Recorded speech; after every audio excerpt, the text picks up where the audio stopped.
At first glance, Carl Theodor Dreyer's The Passion of Joan of Arc and Hans Richter's Filmstudies are so dissimilar there is no basis for comparison. Like apples to oranges, tragedy and geometry have little in common. Yet this historical drama and experimental short, though existing in different spheres, are both concerned with ideas of confinement and freedom. Through cinematography and editing, in particular animation and opacity, the concepts of containment and chaos are embedded into the film's structure.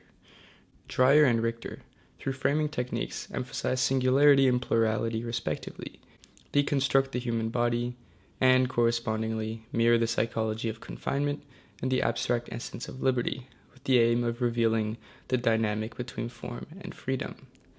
Hence, psychology in The Passion of Joan of Arc dictates its cinematic form, whereas the semiology of film is rejected in Filmstudies' embrace of anarchy. The Passion of Joan of Arc and Filmstudy unfurl on a personal and an abstract plane respectively. The former operates primarily in the dimension of emotions, while the latter explores the realm of visual sensation. In Dreyer's film, the characters are the object of the camera's focus, which heeds little attention to the mise en scène. More precisely, the camera concerns itself principally with the psychology of its protagonist, Joan of Arc. By means of constant reframing and a stubborn reliance on close-ups, The Passion of Joan of Arc is told through her simultaneously restrained and contorted face. Her psychology is literally centered. Moreover, the camera angles reveal the power dynamics at play in the film. The prosecutors are consistently shot at low angles, making them all the more threatening, while Joan is often captured by a high or straight-on angle, reflecting her helplessness. Hence, the movie's framing mimics the emotional state of the protagonist. By contrast, Filmstudy neglects individuality in order to center plurality. Narrative coherence, to which a protagonist is integral, is sacrificed in favor of the visually cacophonous arrangement of eyes, faces, and geometric shapes. Like Dreyer, Richter is disinterested in setting. However, whereas The Passion of Joan of Arc is still anchored in a physical space, Richter's film exists outside of the confines of spatial temporality. Thus the film is wrestled from the grips of clear communicable meaning. Meaning in The Passion of Joan of Arc is generated through the camera's staticity, which calls attention to the expressiveness of Joan's demeanor, while collective motion, chaos, in Filmstudy conveys sense, or rather sensation. Freed from reality, the convergence of movement and multitude becomes the subject of the camera. Further, given the film's disregard for clarity, said movement resists interpretation and thus becomes both the visual object of the camera and the thematic content of the film. The abstraction breaks the boundary between the visual and analytic sphere. Similarly, the psyche in The Passion of Joan of Arc is both the focus of the camera and of the film. The key difference between the works is that while psychology upholds the latter, abstraction frees the former. The framing in both films operates similarly to a surgical knife. In focusing on specific anatomical parts, primarily heads and eyes, Dreyer and Richter mutilate the human body. The ever-persistent close-ups maintain a visual separation between head and figure, a symbolic decapitation. Floating heads thus become a visual staple of the two works. By dismembering the body, the directors dehumanize and deconstruct the individual.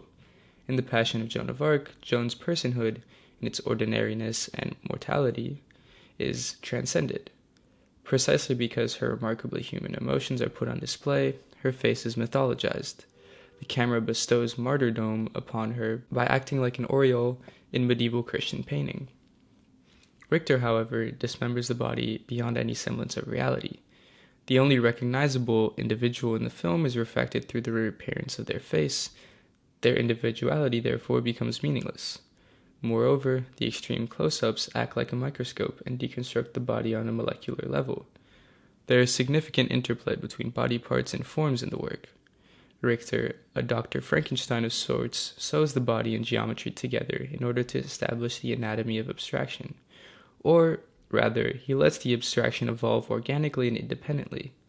While The Passion of Joan of Arc is molded into being, Filmstudy grows into being. The Passion of Joan of Arc is structured around interiority. The film is consumed by the inner turmoil of Joan, though, given the reliance on floating heads and close-ups, the film lacks visual depth. The camera penetrates into the emotional realm with such intensity that psychology takes on a three-dimensional form through the face of Joan.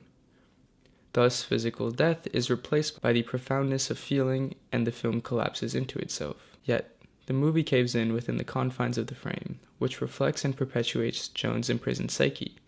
The camera's frame creates a prison which expands her suffering. In being squeezed by the camera, she is paradoxically confined to the boundless chamber of torment. The walls of her cell and the claustrophobic frame fuel the vastness of her pain. While Dreyer depicts a contained implosion, Richter's work is explosive.